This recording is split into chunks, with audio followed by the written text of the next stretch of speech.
অনেকদিন পর আবার ছাদে উঠেছি। ড্র্যাগন ফ্রুটের কি খবর জানি না, মধ্যে বাড়িও ছিলাম না, এই যে ফুল তুলতে, আজকে মঙ্গলবার সেই জন্য। আর উঠে দেখি এই যে ড্র্যাগন ফ্রুটের এই অবস্থা, পুরো পেকে গেছে। এখন ভাবছি এটাকে তুলে নেব। আগের বার যে ড্র্যাগন ফ্রুটটা হয়েছিল না, সেটা এর থেকে একটু ছোট হয়েছিল, এবার একটা বিশাল বড় হয়েছে, খুব সুন্দর হয়েছে। এই যে গোটাটা আমার হাতে চলে আসছে, এত সুন্দর লাগছে। এটাকে জাস্ট একটু টুইস্ট করলেই হয়ে গেল। বাহ, খুব সুন্দর লাগছে, বড় সড়ো হয়েছে এবার একটা, আমার হাতের সমান পুরো।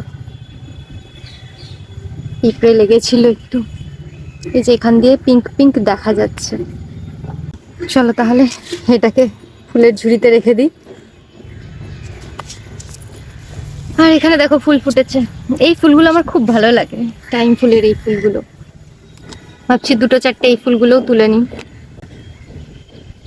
ফুলগুলো তো আর কোনো কাজে লাগবে না, একটু পরে মরেই যাবে, বন্ধ হয়ে যাবে। তার থেকে ভালো আমি ঠাকুরের চরণে দিয়ে দিই, তাই না? ফুলগুলোরও জীবন সার্থক হয়ে যাবে।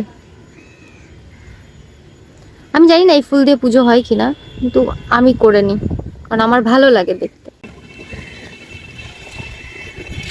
আর তেমন কিছু ফুল ফোটেনি আমাদের ছাদে।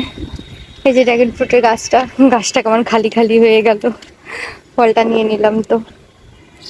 এই গাছটার সম্পর্কে তোমাদের আগে জিজ্ঞাসা করেছিলাম যে এটা কি গাছ, কেউ কি নাম জানো? এত সুন্দর ফুল হয়েছে, আমি জানি না এটার নাম। এই যে তুলসী। আমাদের নিচে যে গাছগুলো আছে সেই গাছগুলো ভালো, সেগুলো না সবুজ তুলসী গাছ। এটা কৃষ্ণ আছে, ওটা রাধা, রাধা তুলসী, এটা কৃষ্ণ তুলসী। চলো তাহলে এবার নিচে যাই, মাকে গিয়ে দেখাই যে আমাদের ড্রাগন ফ্রুট কত বড় হয়ে গেছে, একদম পুরো পেকে গেছে। তো চলো এটাকে নিয়ে এখন নিচে যাই।